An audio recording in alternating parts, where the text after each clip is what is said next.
Bonsoir madame, bonsoir monsieur. Soyez les bienvenus dans ce nouveau numéro de Plaisir de lire, comme chaque mercredi après-midi sur Zouk TV. Et comme chaque mercredi après-midi, j'ai le plaisir de recevoir un ou une passionnée de lecture. Et cet après-midi, ce sera une dame. Donc nous disons bonsoir à... Bonsoir, monsieur Ocollier. À qui avons-nous l'honneur? Écoutez, je suis Arlette Bravo-Prudent. Je viens d'écrire mon dernier roman basé sur des faits historiques qui s'appelle Vie explosée. Et en fait, ce roman, si vous voulez, je vais vous en dire brièvement quelques mots.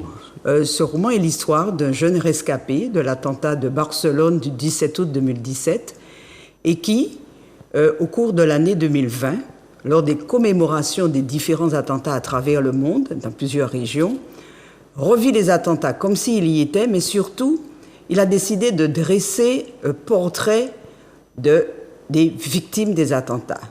Il met en lumière des tranches de vie parce qu'il estime que la mort ne peut pas détruire la vie. Voilà. Donc c'est cette histoire. Nous allons nous balader un petit peu dans plusieurs régions, à savoir Barcelone d'abord. Ensuite, nous irons à Bruxelles. Ensuite, nous passerons par Manchester. Ensuite, ce sera Paris, bien sûr, Paris avec les attentats de Charlie Hebdo. On va d'abord commencer par Paris pour rester dans l'ordre chronologique. Et puis nous irons même, bien sûr, à Nice.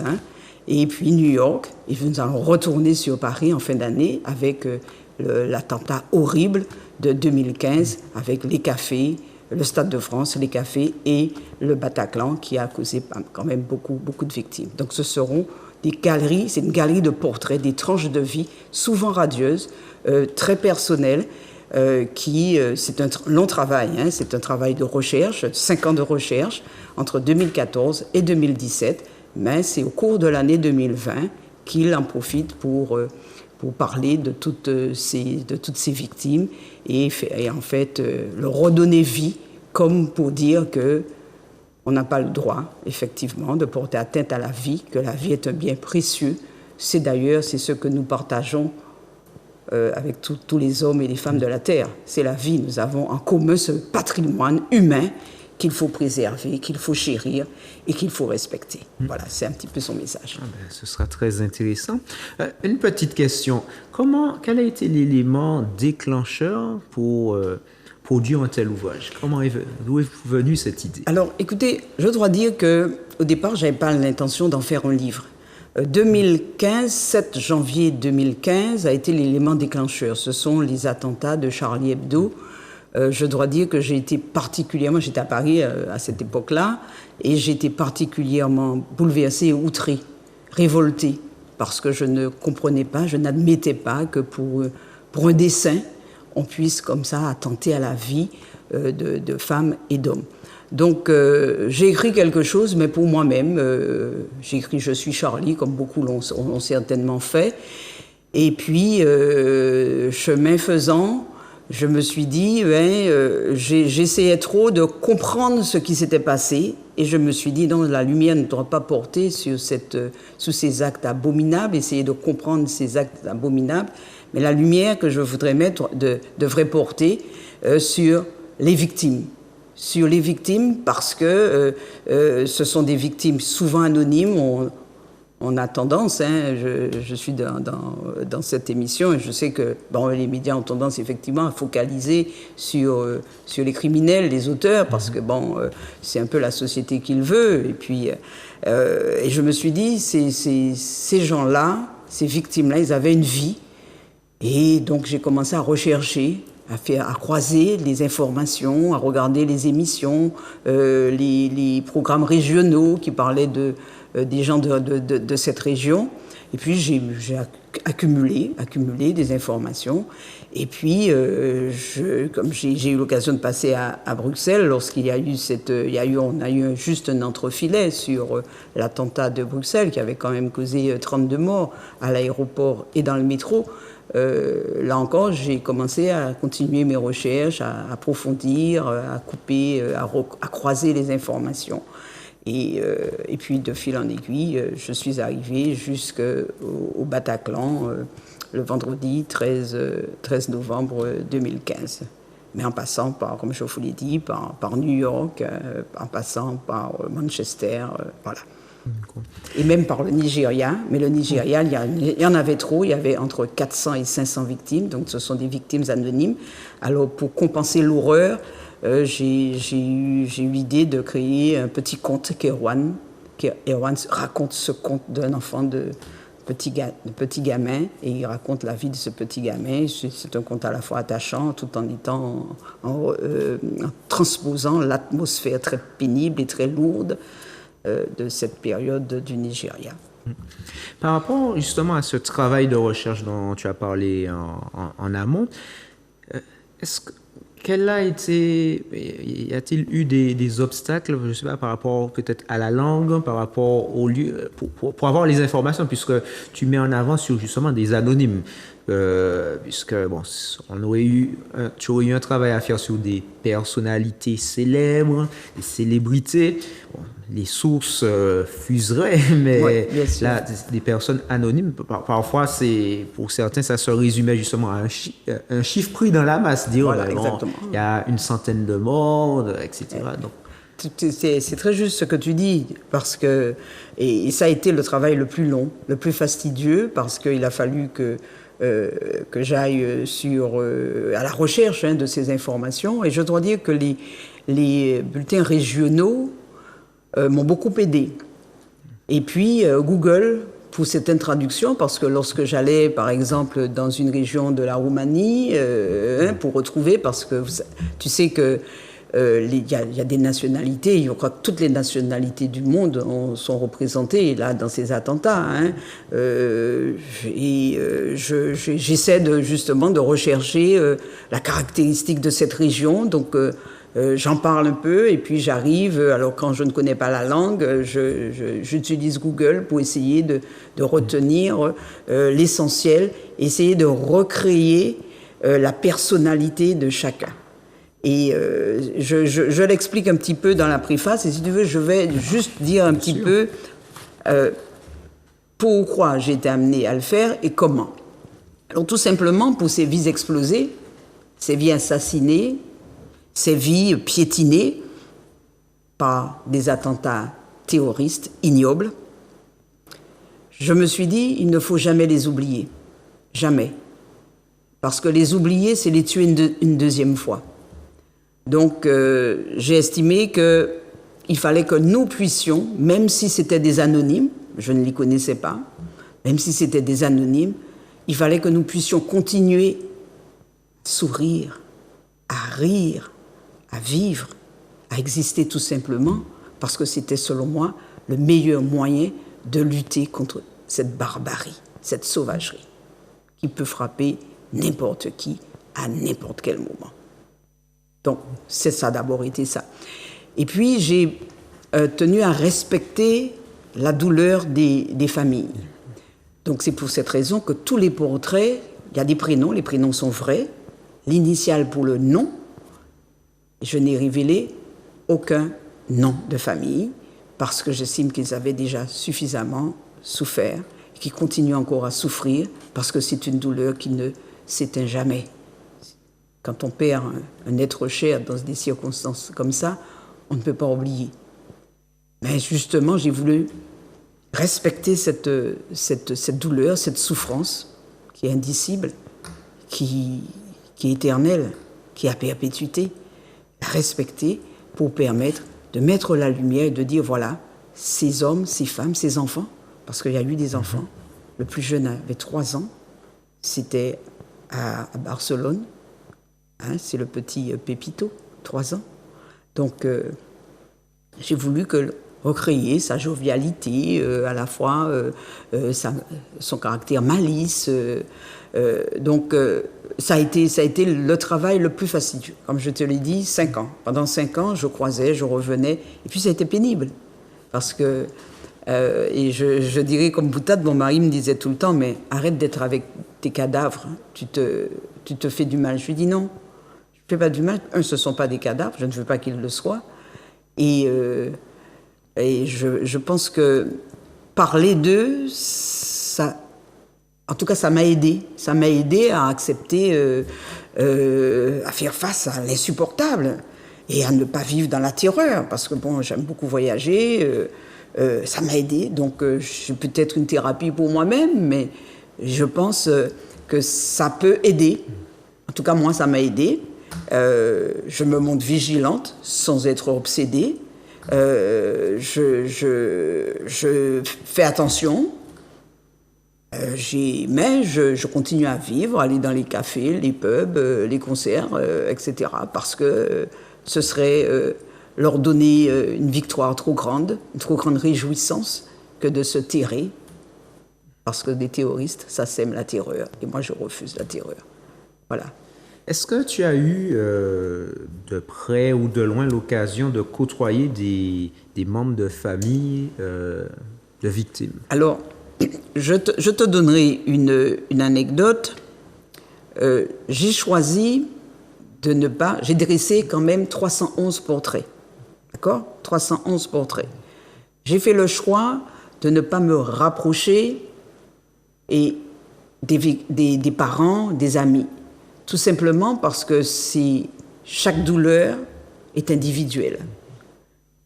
J'ai 311 portraits. Ce seraient des millions de gens avec lesquels je devrais rentrer en contact. Et en plus, pourquoi cette personne et pourquoi pas d'autres? Donc, ça, c'est par respect pour la douleur des familles, parce que le nombre est vraiment insurmontable. Et troisièmement, je voudrais que la lumière soit sur les portraits des victimes. Alors, la plus grande satisfaction que j'ai eue, et je vais te la raconter, c'est l'histoire d'une dame qui, un ami, a parlé de mon livre. Et elle était intéressée et elle dit, bon, ben, j'aurais bien aimé le voir, est-ce qu'il peut lui amener le livre, etc. Donc cet ami me dit, bon, ben, écoute, j'ai quelqu'un qui est intéressé, est-ce que tu consens à ce que je lui montre ton livre? Je dis, mais bien sûr. Et elle a gardé le livre peut-être 2 jours. Et elle rentre en contact à nouveau avec l'ami et elle dit à l'ami, je l'achète. Et est-ce que je pourrais rentrer en contact avec l'auteur? Je dis ça avec plaisir. Et il me demande une dédicace. Donc très bien, nous prenons rendez-vous et je suis donc à cette dédicace. Et elle m'explique pourquoi. Elle me dit, vous savez, avant d'acheter votre livre, elle me raconte toute l'histoire que l'ami m'avait racontée, et elle me dit, je suis allée au Bataclan. J'avais un ami qui partait. Donc tout de suite, je suis allée dans la rubrique Bataclan. J'ai quand même dressé 131 portraits. Et elle m'a dit, elle ne m'a jamais donné le prénom, donc je n'ai pas cherché, et elle m'a dit, voilà, j'ai cherché, à partir du prénom, j'ai trouvé, et j'ai lu, elle m'a dit, j'étais persuadée que vous avez connu cet ami-là. Je dis non, je ne connaissais aucune des victimes. C'était ma plus grande satisfaction. C'est d'avoir pu respecter et reproduire, ainsi, sans connaître, reconstituer la personnalité, les traits de caractère, la jovialité. Et ça a été vraiment un grand bonheur, une grande satisfaction. Voilà. Je ne sais pas si j'ai répondu à ta... Oui, ça répond. Donc vraiment, je pense que ton mari a raison. Hein. Tu t'étais raison dans le sens où tu t'étais vraiment imprégné de la psychologie. En plus, tu réussis à le faire presque individuellement. C'est pas une mince affaire. Alors bien sûr, il y a des portraits qui sont plus riches que d'autres, parce que j'ai choisi de ne pas inventer. Hein, j'ai choisi de travailler avec la matière. Alors, sur Barcelone, de façon assez... Alors que Barcelone était le facteur déclenchant pour créer mon personnage. Hein, et au lieu de juxtaposer des attentats, j'ai pris un fil conducteur, un personnage imaginaire, mais sur des faits réels, rescapé, et qui retrace ainsi, qui va à travers le monde et qui retrace un peu toutes les personnalités des victimes. Et moi, je crois que c'est important de travailler ainsi. Alors, c'est vrai que c'est fastidieux, puis c'est lourd, c'est chargé d'émotions. faut pas se faire d'illusions. On est face à... Parce qu'il faut déjà comprendre les scènes, pour pouvoir se dire qu'est-ce qui s'est passé réellement. Il faut rentrer dans l'arène de l'horreur. Et ça, parfois je le faisais avec les larmes aux yeux. Mais je me disais, il fallait le faire parce que ça me permettait de mieux comprendre pourquoi les gens s'y trouvaient là. Mais quand on regarde, ce sont des gens qui tous aimaient la vie. Quand ils se sont... soit ils aimaient la vie. Bon, il y a eu quelques massacres de gens qui se sont retrouvés là par hasard. Mais c'est toujours des lieux, Stade de France, les cafés, les brasseries, le 14 juillet à Nice, un concert d'Adriana Grande à Manchester, à l'aéroport, le métro. Alors, dans le métro, les gens, ils vivent. Hein, ils dorment pas, c'est pas un lieu d'habitation privilégié, même si certains s'y retrouvent. Et puis, à travers ça, j'ai vraiment découvert la vie de certains personnages. Et des personnages extrêmement attachants. Alors, il y a une question qui m'est souvent posée, c'est celle de me dire, mais en fait, pourquoi une Martiniquaise écrit sur un tel sujet?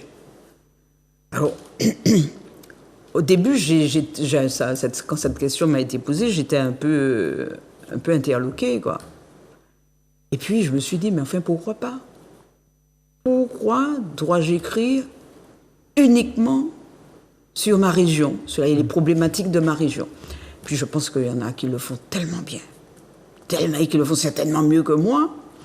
Donc, je ne boude pas, je ne boude pas. J'ai eu l'occasion d'écrire Président, le bleu te va bien, qui est un ouvrage sociopolitique, un personnage central qui joue un peu qui fait de la politique qui est en place depuis un certain temps. Et puis, il y a les coulisses de ce personnage-là. Et puis, mais à partir toujours de faits réels. Hein. Je crois que ma formation d'universitaire m'impose de faire une sorte de recherche. Donc, c'est sur des faits réels.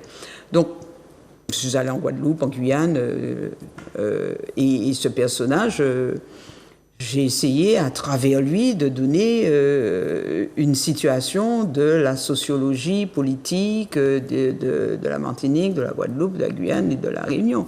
Donc, moi je pense qu'on ne peut pas, pour ma part, je suis auteur, et je ne me cantonne pas à ma région. On ne va pas poser la question à un Belge. Faut-il qu'il écrive que sur la Belgique? Certainement, la Belgique a des problématiques aussi. Nous en avons, comme tout pays en a. Et puis, il y a une richesse universelle, il y a des valeurs universelles que je partage et que je me sens autorisée, sans prétention aucune, hein, je me sens autorisée à parler de sujets qui m'interpellent, même si ce sont des sujets qui n'appartiennent pas, qui ne sont pas spécifiques à la Martinique. Et je ne sais pas si tu te souviens, en début de notre entretien, j'ai dit que nous avons en commun un patrimoine, le patrimoine humain universel. C'est la seule chose que tous les hommes de la Terre et toutes les femmes de la Terre ont en commun. C'est la vie humaine. Donc, je n'ai aucun mal, je n'ai aucun mérite à parler de la vie, d'une vie explosée, que ce soit au Japon, que ce soit en Afrique, que ce soit dans les pays d'Afrique, que ce soit en Martinique, que ce soit ailleurs. Et donc, alors c'est vrai que c'est une thématique qui surprend, parce que auteur martiniquais, on a ce... Mais je n'ai aucune prétention. Il y a de grands auteurs qui ont créé des courants littéraires de pensée. Donc, heureusement, il y a des concepts qui peuvent émerger. Et puis, je pense que tout être humain a cette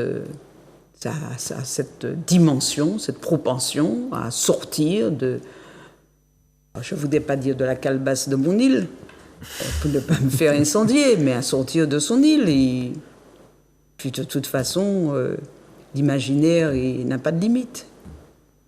C'est un monde. Oui, tout à fait. Voilà.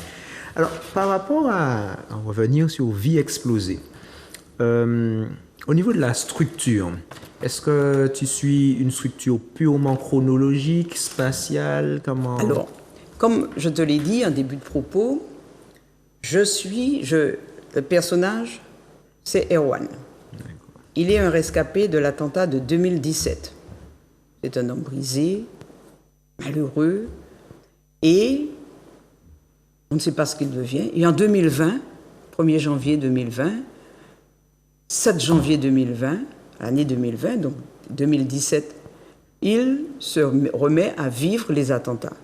Donc je fais janvier, après je fais de façon janvier, février, mars, mais ça peut être en 2014, ça peut être en 2017. Donc sur toute cette région, donc 2014-2017, c'est cette région que je couvre, en fait ce temps-là que je couvre, dans différents pays. Donc vous avez les attentats les plus marquants. Donc c'est pour cette raison que je commence par l'attentat de Barcelone et que je dis que c'est Erwan, c'est un survivant, il est devenu comme un zombie, quoi. Et il revit à cause de cet attentat. Il a dressé les portraits de ses victimes. Et c'est là que je disais qu'il y avait le petit Pépito qui s'est retrouvé broyé. Et puis, après cet attentat-là, comme on est en janvier 2020, on commémore les attentats de Charlie Hebdo, pardon, on commémore ces attentats-là, et Erwan se sent pris de fascination pour l'événement. Et quand c'est comme un cauchemar parce qu'il a l'impression qu'il y est. Il essaie même d'arrêter les assaillants. Il est sur son lit parce que souvent il reste couché à regarder la télé qui parle de ces événements et il fait des gestes brusques. Il se tape la tête sur le mur à côté, non loin de son lit. Et puis il a cette idée-là de parler des victimes, de dresser un portrait. Alors juste pour te donner, je vais lire quelques petits passages. Alors, Erwan se retrouve projeté. Alors, on est effectivement le 7 janvier 2015. On commémore, toutes les radios parlent de l'attentat de Charlie Hebdo. Erwan se retrouve projeté dans le 11e arrondissement, au 10 rue de la rue Nicolas Appert. La conférence de rédaction du journal Charlie Hebdo commençait vers 9h30, bat son plein. Entre cigarettes et café, les échanges sont animés. Les arguments s'opposent, ponctués des plaisanteries, souvent, non, toujours grivoises, qui fusent. C'est ainsi que le mot susmentionné, malicieusement décomposé, à dessein en 5 syllabes, susmentionné, donne lieu à un fou rire général. Des éclats de voix et des quintes de rire sont contenus derrière les murs épais de la porte blindée de la salle. Erwan remonte le temps jusqu'à 11h30, mercredi 7 janvier 2015. Il est là, à côté de 2 hommes encagoulés, des frères armés de fusils d'assaut. Ces derniers franchissent la lourde porte de l'immeuble. Erwan est tout près d'eux. Mécaniquement, il esquisse un geste et avance le bras pour les agripper. Sa main se referme dans le vide. Erwan n'a pas pu les stopper. Il s'en veut de n'avoir pas été là pour leur barrer la route. Erwan est en plein délire et maugré. J'aurais dû les avoir freinés. Et puis, Erwan va dresser un portrait. On va prendre celui d'Elsa. Elsa C. fut à 22 ans interne des hôpitaux de Paris. Elle avait choisi par liberté de s'installer comme psychiatre et psychanalyste. Eugénie Bastier, dans le Figaro magazine du 8 janvier 2015, écrivit qu'elle avait la liberté comme chemin de vie, insolente et parfois irrévérencieuse, de tempérament joyeux et rieur. Elsa rencontrait 2 fois par mois ses potes de Charlie qu'elle aimait avec embrasement. Elle animait avec intelligence et finesse la rubrique Charlie divin. Il traitait sur tous les tons de désir, de sexualité, de mots, de gestes et de faits de société. Ça, c'est le portrait d'Elsa qu'il a brossé. Concernant Charlie Hebdo, il y en a, alors pour Charlie Hebdo, il y a 12 vies qui ont explosé. On peut prendre celui le dernier, on ne va pas tous les faire parce qu'il y en a beaucoup. Alors j'aime bien celui de Mustapha. Mustapha O, son érudition avait impressionné l'équipe de Charlie Hebdo, qui lui fit une offre de correcteur. Cet homme discret y répondit positivement en 1997. La bande à Charlie était heureuse. En plus du travail soigné et méticuleux qu'il fournissait, ce qui lui valut le qualificatif de maniaque, Mustapha n'hésitait pas à se moquer de lui-même. Cette autodérision-là, il la manifestait presque en s'excusant, ce qui s'agrégeait bien à l'atmosphère Charlie. Jeudi 8 janvier 2015, Mustapha ne travaillait pas, mais en professionnel consciencieux, il était venu au journal pour corriger un hors-série. S'il en avait réchappé, il aurait probablement murmuré juste assez haut pour être entendu « Bien fait pour ta gueule, Mustapha ». Ça, c'est Mustapha. Et puis, le Tinius, il est un peu plus connu. Alors, Tinius, c'est ainsi que sa grand-mère occitane surnommait Bernard V pour son tempérament grincheux. Ce dernier devint un talentueux dessinateur et un caricaturiste de renom. C'est dans 1992 qu'il intégra Charlie Hebdo pour une collaboration pleine d'humour et de surprises. En 2008, ses croquis dans l'ouvrage Le procès Colonna lui offrirent le prix France Info de la bande dessinée du reportage. En 2009, Tinius le grognon laissait échapper une joie de vivre communicative confortablement savourée au journal. Il citait très souvent Georges Duhamel, l'humour et la politesse du désespoir. On en concluait qu'il masquait admirablement bien son humour. Le 8 janvier 2015, on a fait taire à jamais cet humour. Ce que je dois dire, c'est que, je l'ai dit, je pense au début, Charlie Hebdo, c'est un hebdomadaire que je n'aime pas. Je ne l'ai jamais lu. Hein, comme je n'aime pas la vulgarité, la grossièreté, enfin bon, bref. Mais j'estime qu'il y a des gens qui aiment, ça plaît, ça peut plaire à tout le monde. Mais j'ai été choquée, j'ai été révoltée par cet attentat-là. On n'a pas le droit pour un dessein de massacrer des gens. Donc c'est à partir, comme je l'ai dit, hein, c'est ça un petit peu le déclencheur, deuxième élément. Et puis, oui ? Une petite question. Oui. Pour revenir un peu sur Erwan, donc tu as expliqué que c'est un rescapé des attentats de Barcelone. Est-ce que, par rapport à l'ouvrage Vie explosée, est-ce que, bon, c'est vrai que tu as beaucoup parlé des victimes, des vies explosées, est-ce qu'il y a des mentions, à part Erwan, peut-être de victimes, mais qui ont survécu? Alors, il y a une victime qui avait survécu. C'est Guillaume V, de l'attentat du Bataclan. Et Guillaume V, et je vais te lire.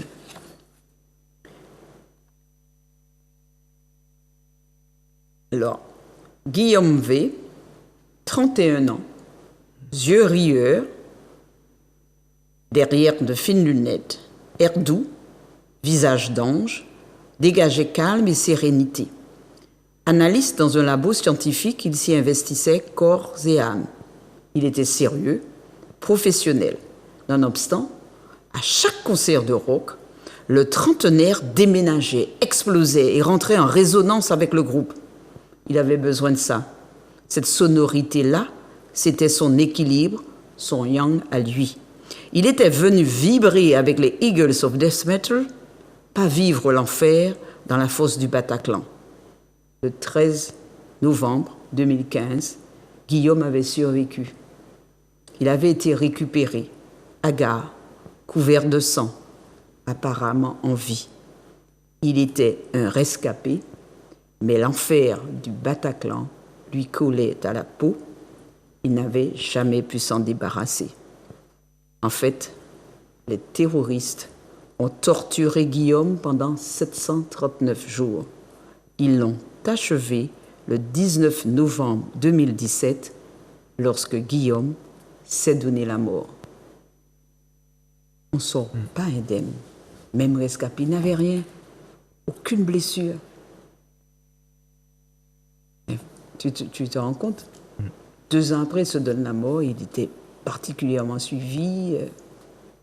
C'est difficile de s'en sortir. Donc, il y a eu des rescapés, beaucoup de rescapés. Mais que sont-ils devenus? Ils ne se sont peut-être pas tous donné la mort, mais c'est pénible. Et puis, il y a ceux qui se... J'ai le cas d'un père, après l'attentat de Nice, du 14 juillet, il a perdu son fils de 3 ans et demi, et 2 ans après, il s'est laissé mourir de détresse. Donc les dégâts collatéraux sont immenses. Ce ne sont pas seulement les 311, 314 victimes de ces attentats-là que j'ai décrits. J'en ai fait que 311 portraits, tout simplement les portraits que je n'ai pas dressés, ce sont les portraits quand les familles n'ont pas souhaité donner leur identité, l'identité des leurs. Donc ça, par respect. Donc voilà, il n'y a que, sur tous les portraits, il n'y a que 311 sur les 314. Donc 3 portraits qui n'ont pas été dressés pour respecter la volonté des familles. Donc, c'est vrai que c'est une thématique qui est lourde, beaucoup d'émotions, et puis on a une révolte quand on écrit ça. On se dit, mais c'est pas possible, on peut pas tuer comme ça, éteindre à jamais des lumières, parce que chaque individu porte en lui une lumière. Et au nom de quoi, quelqu'un décide un groupe. Donc... il y a des portraits beaucoup plus heureux, mais c'est toi qui m'as fait parler de Guillaume, tu vois. Non, mais c'est vrai que... Et puis j'ai fait celui de Clarissa. D'accord. Alors là, comme c'est connu, hein, donc là, dans le livre, je ne parle que de Clarissa, hein, Clarissa JP. Et puis, bien Clarissa JP s'écroule. Elle décède quelques minutes plus tard, à 26 ans, Clarissa s'est éteinte. Elle avait passé les fêtes de Noël avec sa famille dans la commune de Sainte-Marie, nichée au nord-est de la Martinique, pays natal d'Aimé Césaire. Clarissa, jeune fille réservée, indépendante, très attachée à sa mère, à sa terre, fut très loin des siens, dans une avenue qui sépare Malakoff et Montrouge, froidement assassinée par un criminel. Elle perdit la vie dans l'exercice de ses fonctions de policière municipale qui faisait sa fierté et celle des siens. C'est pour Clarissa. Il y a aussi celui de Bruxelles, l'attentat de Bruxelles qui a lieu à Zaventem, l'aéroport de Bruxelles, et puis aussi le métro, dans le métro. Alors, je vais juste te donner quelques portraits. Hein. Donc, on va prendre Elita. Elita W. Néerlandaise d'origine libérienne, de 41 ans, avait fui les massacres des années 90 du Libéria. Naturalisée en 2004, elle faisait du bénévolat. Une vraie fonceuse, discrète et modeste, joyeuse et déterminée, qui mêlait joie et rage de vivre. Elisa se rendait aux États-Unis pour assister aux funérailles de parents. À l'aéroport de Zaventem, souriante, histoire de rassurer sa famille, elle posta une photo d'elle. Les terroristes l'ont fait exploser. Et puis il y a l'histoire de Rosario V, c'est un Belge, de 56 ans, avait en toute discrétion fait de l'aéroport son dortoir, depuis qu'il avait perdu son emploi de cariste. Donc on découvre des vies, des histoires. Proche de sa mère, il lui rendait visite régulièrement. Malgré les difficultés de la vie, Rosario ne se séparait jamais de sa bonne humeur, de sa gentillesse et de sa chienne de vie. Mais il gardait le sourire. Et puis après Bruxelles, je fais une incursion à Manchester, 22 mai 2017. Donc c'est chronologique, on a fait janvier, on a fait mars, 22 mai 2017. 22 vies qui ont été explosées, donc 22 portraits. Celui de Safi Rose, la plus jeune, elle avait 8 ans. Alors Safi Rose, 8 ans seulement, une enfant. C'était la plus jeune adepte du clan Ariana. Mignonne, enjouée et enthousiaste, Safi Rose assistait à ce concert avec sa mère et sa sœur. Ce ticket pour Ariana, c'était son cadeau de Noël. Elle attendait ce moment magique avec frénésie. Le directeur de l'école primaire de Tarleton Community, dans laquelle Safi Rose était scolarisée, parle d'une magnifique petite fille dans tous les sens du terme. Sa mère confie à Sky News, c'était une bien belle âme dont la gentillesse touchait le cœur des gens.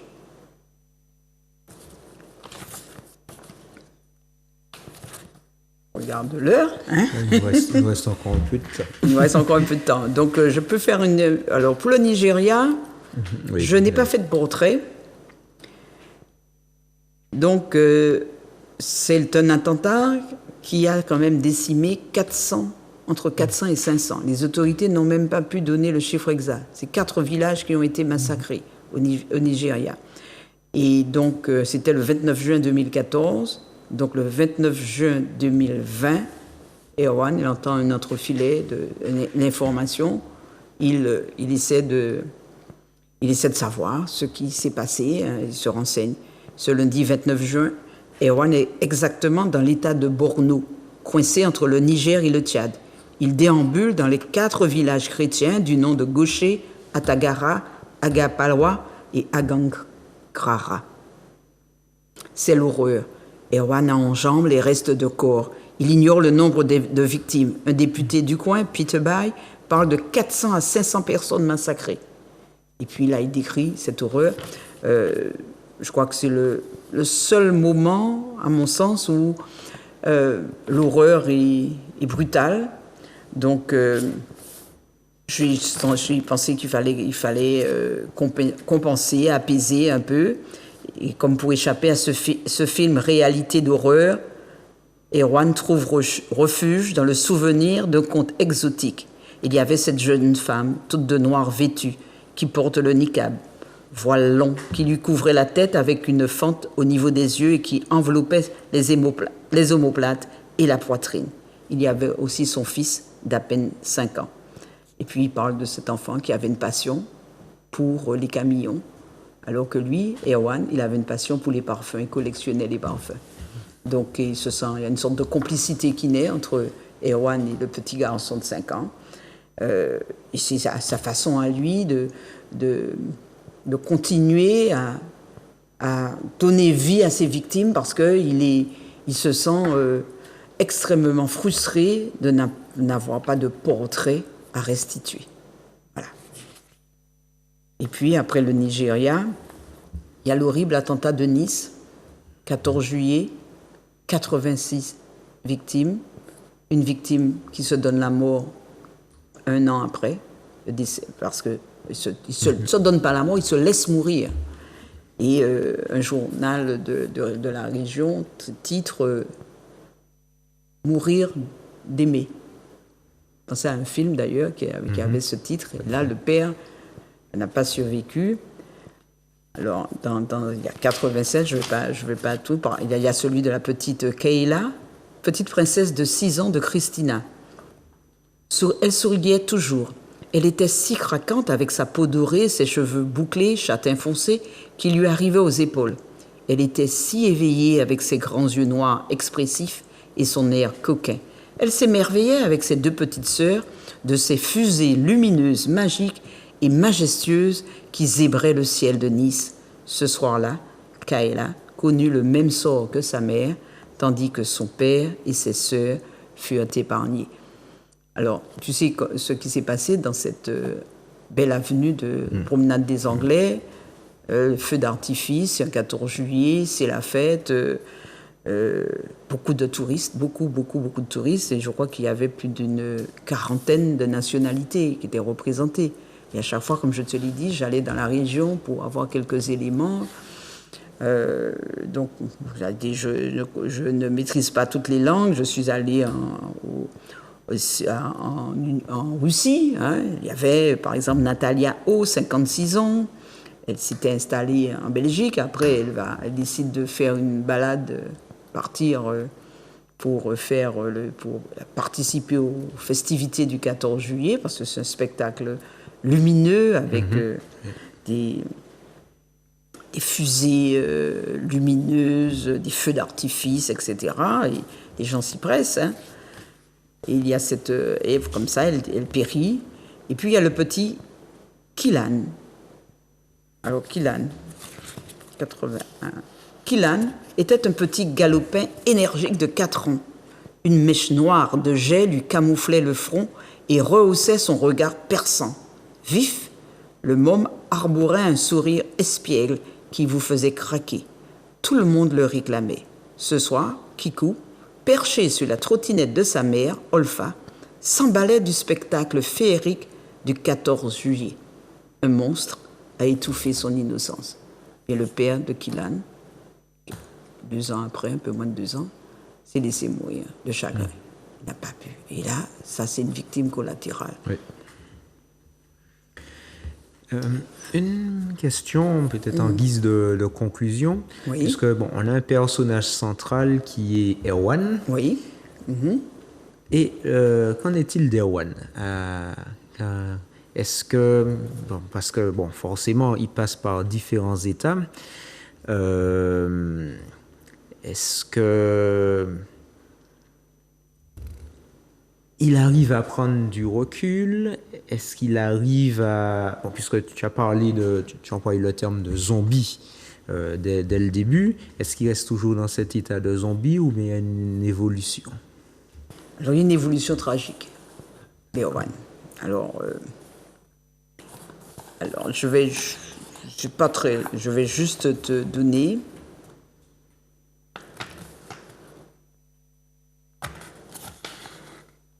Alors, un papier qui s'est collé. Erwan avait choisi, par amour, de faire vivre toutes ses victimes innocentes, de restituer ces vies explosées, de leur rendre hommage. Il l'a fait à travers une galerie de portraits animés, souvent joyeux, mais jamais sombres, parce que l'amour est la force la plus puissante que possède le monde. Ça, c'est une citation de Gandhi, bien sûr. 3 jours après le 22 novembre 2020, lorsqu'il découvre que Guillaume V s'est donné la mort, un rescapé de l'attentat du Bataclan, donc 3 jours après le 22 novembre 2020, on retrouve Erwan sans vie, au pied de son orgue à parfum, toutes fioles ouvertes. Erwan n'a pas survécu, parce que c'était une charge émotionnelle trop grande. Il était déjà zombie et il pensait peut-être s'en sortir en recréant, en redonnant vie. Et il met fin à ses jours, alors certainement influencé par le départ brutal, la mise à mort de Guillaume. 3 jours après cette information-là, il se donne la mort. Mais il a eu le temps de nous restituer 311 portraits. Et ça, je pense que ça ne vaut pas une vie, mais c'est quand même un cadeau exceptionnel qu'il nous fait. Voilà. Je te remercie. Merci beaucoup. Donc, est-ce que tu peux nous rappeler le titre de ton ouvrage? Alors, Vie explosée, tout simplement. Alors, je mets comme ça. Oui, il s'affiche. Voilà, il s'affiche. Ah bon, voilà. Il s'affiche. Vie explosée, c'est un ouvrage qui est sorti le 4 juillet 2023 aux éditions du Panthéon à Paris. Paris 75 015. Voilà. Est-ce qu'on peut le trouver en Martinique? On le trouve en Martinique, on le trouve à Présence Créole. C'est la librairie qui est à la rue Saint-Louis, je crois, qui jouxte pratiquement la cathédrale. Et puis, on peut le commander, on le trouve, je crois qu'ils l'ont reçu, mais tout au moins, s'ils ne l'ont pas reçu, ils vont vous faire la commande, à Cultura. D'accord. Et bien sûr, à la FNAC. On peut aussi passer la commande. D'accord. Voilà. Et toute dernière question, est-ce qu'on aura un autre travail de Madame Bravo-Prudent dans un avenir court, à court terme, moyen ou long terme? Écoute, très honnêtement, je suis en train de travailler. Alors, je ne sais pas si tu as vu, mon premier roman était sur la Caraïbe anglophone, hein, la Caraïbe insulaire anglophone, avec regard croisé sur la Dominique et Sainte-Lucie, un focus. On pense qu'on connaît la Caraïbe et parce qu'on est tellement proche, mais en fait, elle est assez méconnue. Donc, j'ai travaillé sur ça. Ensuite, j'ai fait un ouvrage un peu sociopolitique, hein, la sociologie politique. C'était Président le bleu te va bien. Puis je fais celui-ci.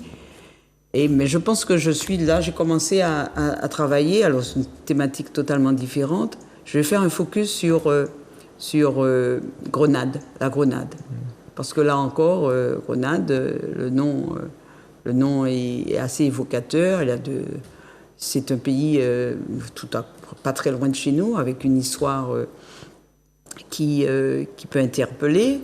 Et donc voilà, je pense que je vais me consacrer. J'ai commencé un petit peu, mais je ne peux pas dire quand, parce que c'est...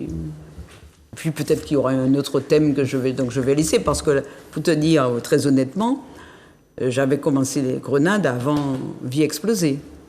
Donc j'ai laissé pour Vie explosée. Voilà. En tout cas, merci beaucoup.